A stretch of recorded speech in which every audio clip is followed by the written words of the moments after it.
Bang, Baik. tentang sidang hari ini, Bang. Baik, hari ini sidang ke-22 masih mendengarkan keterangan saksi Adicat dari penasihat hukum. Tadi dari penasihat hukum menghadirkan 3 orang saksi Adicat. Yang pertama, yang satu pengurus, yang 2 mantan santri di Sidikiyah. Secara garis besar keterangan dari pengurus dulu ya. Pengurus tadi memang setelah terjadi tanya jawab dan sebagainya, ada beberapa keterangan yang tidak sesuai dengan barang bukti yang kita ajukan. Dasar ada pemecatan beberapa orang santri, 13 santri itu dasarnya karena pertemuan secara akademi tidak cukup 70%, tapi berdasarkan surat keputusan yang kita sampaikan, kita ajukan dan perlihatkan di persidangan, dasar pemecatan karena ada fitnah. Jadi dari pengurus tidak bisa menjawab tadi. Kemudian ada beberapa pertanyaan-pertanyaan kita juga tidak bisa tidak bisa dijelaskan secara detail oleh pengurus, sementara dia dari 98 gitu. Terkait keterangan santri ada beberapa poin yang tidak bersesuaian dengan keterangan saksi sebelumnya. Itu aja mungkin poinnya. Terkait dengan perkara ini, apa keterangan saksi yang berkaitan? Ya, lebih menjelaskan keterkait ini masalah kepemecatan saja. Jadi pemecatan 13 orang santri itu bukan dasarnya karena ada fitnah dan sebagainya. Sementara barang bukti yang kita ajukan di situ dasar menimbang dan memperhatikannya dasarnya karena ada fitnah. Pemecatan 13 santri itu dalam perkara ini ada hubungannya? Iya, karena mereka dianggap menyebarkan fitnah gitu. Oke. Terima kasih Bang. Ya. Mana? Dijelaskan terkait dengan insiden ini. Hari ini kita menghadirkan 3 saksi. Satu saksi terkait dengan ada saksi yang dihadirkan oleh JPU yang mengaku sebagai korban, yang kemudian membuat sebuah cerita yang cukup serem terkait hal urusan asusila, mencatut nama yang bersangkutan, dan itu dibantah dan itu tidak pernah ada, bahkan cukup keras bantahannya bahwa itu tidak pernah ada. Justru terungkap orang tersebut pernah mengaku, dia kan di saksiannya walaupun bukan korban, dia mengaku salah satu orang yang pernah diperkosa oleh terdakwa, tetapi saksi menyampaikan bahwa orang tersebut justru pernah bikin status di tahun 2015 kangen seseorang yang di sana, singkatan namanya terdakwa MSATS gitu lah. Nah, ini ada contohnya, ini tadi dihadirkan ini ya, dihadirkan sebagai bukti chat bahwa dia yang kangen kok ngaku diperkosa, kira-kira begitulah ya kondisinya ini gitu loh.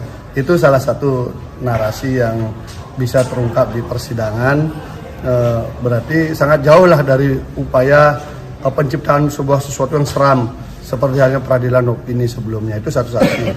Saksi yang kedua itu adalah orang yang juga ikut dikeluarkan dari 13 nama di tahun 2018. Nah, itu ditegaskan bahwa dia tidak ada kaitan dengan urusan dengan korban yang mengaku korban itu, tapi murni karena dia tidak mentaati aturan yang ada di sekolah. Contohnya Bang? Yaitu contohnya dia tidak aktif di kegiatan sosial, dia tidak pernah hadir, sering pulang dan sebagainya, akhirnya suka bolos lah. Akhirnya diberikan sanksi, dikeluarkan. Namun kemudian dia menyadari kekurangannya, menyadari kesalahannya, lalu dia meminta maaf dan berjanji akan rajin sekolah lagi. Lalu dikasih hukuman 6 bulan, dia tidak boleh sekolah, tapi dia tetap tinggal di pondok melakukan aktivitas yang sifatnya sosial. Akhirnya dipulihkan kembali. Artinya pemberhentian pengeluaran 13 orang ini murni karena ketidaktaatan dengan tata tertib di pondok pesantren. Jadi penciptaan sebuah kondisi bahwa itu terkait dengan mereka melapor ke polisi nggak nyambung. Karena kalau dikaitkan dengan laporan polisi kan dia korbannya sendiri melapor 2019. Dia dikeluarkan kan 2018. Bukan 2018 pelaporannya ya, Bang, dan ditetapkan sebagai tersangka 2019. Laporannya itu 2019. Jadi laporannya 2019 bulan Oktober, kemudian visumnya yang baru yang kedua itu November. Gitu. Jadi itu terjadi. Kemudian saksi yang satunya lagi adalah saksi yang menjelaskan bahwa Mas Beki itu secara real tidak pernah mengajar di IMQ atau MQ sejak tahun 2013. Tahun 2012 beliau pernah mengajar 2 kali, lalu semuanya itu diambil alih oleh saksi sampai sekarang pelajarannya itu. Jadi beliau tidak lagi mengajar, tidak ada hubungan guru dengan murid karena beliau tidak mengajar. Dan faktanya memang semua saksi mengakui tidak pernah mendapat pelajaran langsung dari beliau. Tapi beliau lebih banyak kegiatannya adalah membangun pondok, melakukan kegiatan sosial, mengembangkan usaha, dan satu lagi hobinya yaitu musik. Itu yang paling sering aktivitas beliau daripada mengajar Husnul Huluk yang diajarkan, yang disebutkan sebelumnya. Itu selama dari dibentuk IMQ beliau hanya sempat mengajar 2 kali di tahun 2012. Selanjutnya tidak pernah mengajar lagi. Itu kalau posisi sebagai jabatannya di pendidikan itu apa, Bang? Nah, beliau jabatannya disebut sebagai wakil rektor atau koordinator 2. Itu pada saat awal beliau masuk, 2012 beliau masuk, sampai kemudian 2 tahun yang lalu baru diganti dengan posisi beliau sebagai koordinator 1, karena koordinator 1-nya sakit-sakitan. Namun secara kegiatan beliau tidaklah aktif. Kenapa? Karena menurut penjelasan tadi, nama beliau dipakai untuk sebagai daya tarik banyak orang mau sekolah di IMQ gitu. Walaupun secara mengajar beliau tidak gitu. Jadi simbolik, dan itu tidak ada SK khusus untuk itu gitu. Karena sifatnya ini kan walaupun standarnya setingkat kuliah, tetapi kan polanya pola pondok. Tidak sama dengan universitas pada umumnya. Tapi itu murni pola pendidikan pondok, di mana puncak daripada pengajaran itu adalah dari Pak Kiai gitu lah. Selama Pak Kiai nggak bisa ngajar, maka yang lain lah yang mengajarkan berbagai materi. Nanti Pak Kiai bisa, baru Pak Kiai. Jadi polanya seperti itu di IMQ dan MQ itu. Jadi ketika dicoba ditanyakan dengan cara berpikir universitas pada umumnya, memang nggak nyambung. Maupun istilah rektor, makanya tadi sampaikan kadang disebut rektor Pak, kadang disebut koordinator. Kenapa gitu?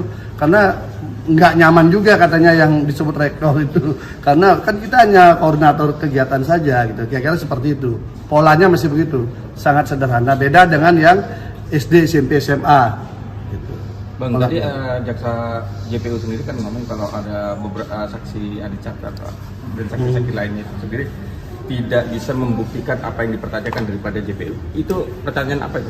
Pendalaman apa aja yang dipertanyakan, yang nggak bisa diutarakan dari? Iya, kalau yang ditanyakan tidak dia ketahui kan memang nggak bisa dia jawab. Ngapain dia harus menjawab sesuatu yang dia tidak tahu kan?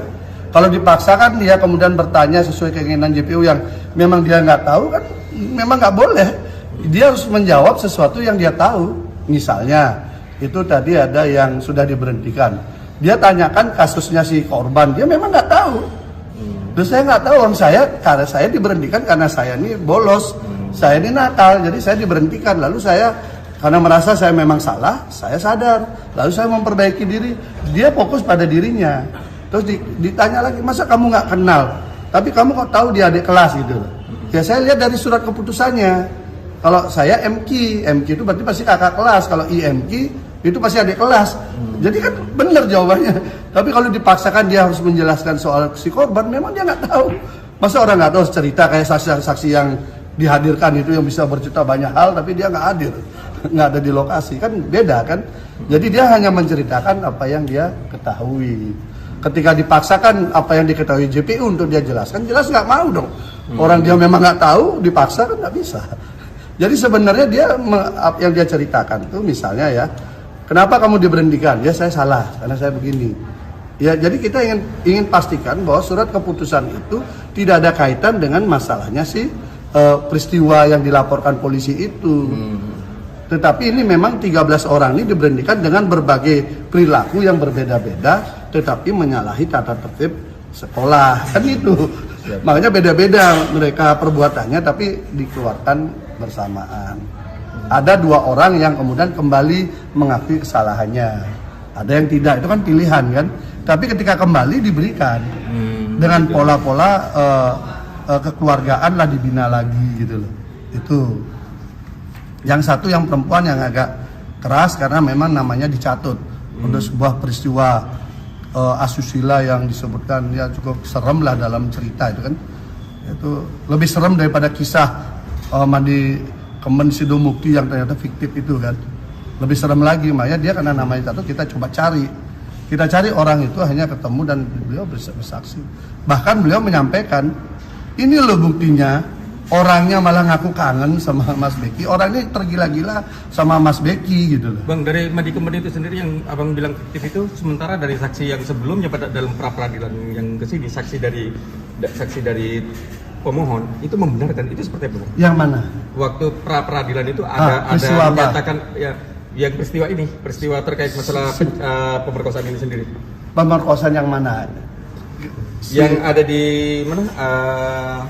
Kan ini ada banyak cerita nih. Iya. Ada soal berendam di pakai kamen telanjang Sidomukti. Kemudian ada dia threesome.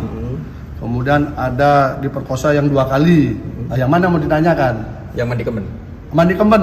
Yang menceritakan mandi kemben itu dia bersaksi bahwa dia mandi kemben bertiga. Udah? Di kolam yang dia tunjukkan itu, fakta menunjukkan bahwa semua saksi yang tahu kolam itu sejak dibangun kolam itu kering. Rusak karena bocor. Berarti keterangan dari saksi itu satu ya. Itu ya. salah ini, Bang ya. Ini satu-satu cerita di sini. Kemudian ada 2 yang disebutkan oleh orang ini bahwa dia mandi bertiga. 2 orang ini membantah nggak pernah ada itu. Lalu gimana orangnya dicatut? Dia bertiga dan dia bilang kalau bertiga di situ nggak cukup Pak. Orang kolamnya kecil kok. Kami bertiga nggak mungkin cukup dan saya nggak mungkin bisa berdiri di situ. Gitu. Karena tempatnya pendek segini. Gimana orang berdiri? Di atasnya ini bangunan. Nah, makanya cerita horor yang di luar dikonstruksikan seakan benar itu ketika dibawa di persidangan didetilkan itu menjadi lucu. Makanya itu cerita itu yang dibilang pakai kamen Sidomukti sudah gugur, betul-betul gugur. Hanya 1 orang yang bercerita, semua yang dicatut ternyata mengaku enggak, itu kan soalnya ada pernyataan dari saksi permohon waktu pra peradilan yang dihadirkan dari pemohon itu Bang. Nah, siapa? Yang menyatakan seperti itu santri. Enggak, siapa? Ya, artinya dari kesaksian di sini. Iya betul. Soal kamen Sidomukti di depan hakim. Ini kan sama depan hakim. Dia ini saksi ngaku dia bertiga disuruh mandi pakai kemben Sidomukti. Bertiga nih. Ya, ini saksinya ini ya kita sebutlah si Indah sama Dorotul yang disatut namanya sama Firda. Ini ngaku dia bertiga. 2 orang ini loh di dalam BAP maupun di dalam sidang ngaku nggak pernah ada peristiwa itu. Ini 2 orang dicatut namanya, dua-duanya ngaku nggak ada. Nggak ada Pak, nggak pernah itu ada. Lalu gimana? Kalau mau mandi kemben di sana airnya pun nggak ada. Artinya orang kolamnya bocor. Mandi itu Bang ya. Iya. Itu ritual kemben itu clear dan clean itu fiktif, cerita fiktif, clear dan clean karena hanya 1 orang yang bercerita, semua membantah. Yang banyak orang membantah kondisi kolam, 2 orang membantah namanya dilibatkan di dalam ritual itu. Terus siapa lagi saksinya? itu ya. Nah kalau yang soal yang 2 peristiwa itu kan udah saya cerita. Yang 2 cerita itu kan udah saya cerita kan 2 itu bahwa nggak ada. Makanya ini akhirnya kita menjadi bingung. Ini sebenarnya kasus apa? Sebenarnya kalau aja saksi yang dilindungi mereka untuk tidak hadir di sini itu hadir, itu akan sangat bagus. Kita bisa buka karena kita sudah punya beberapa alat bukti, mau kita konfirmasi di situ. Kita akan ketemu mastermind dari skenario ini apa, kenapa harus si Mas Beki ya jadi korban itu loh. Selain dia kena anak tunggal, pewaris dan sebagainya, ada sisi lain yang bisa nanti terungkap. Sayangnya kan ini terlindungi dengan tanda petik berbagai cara. Dari tidak mau dihadirkan secara normal, harus kami berdebat. Akhirnya kami menemukan pasal yang mewajibkan itu dihadirkan. Ketika sudah dihadirkan, ditangani kemudian hanya lewat surat, dia tidak mau hadir. Akhirnya dengan surat itu kemudian dilindungi bahwa ini tidak perlu hadir. Ya sudah. Rekayasa masih berlanjut kan, kita lebih susah lagi kita bongkar.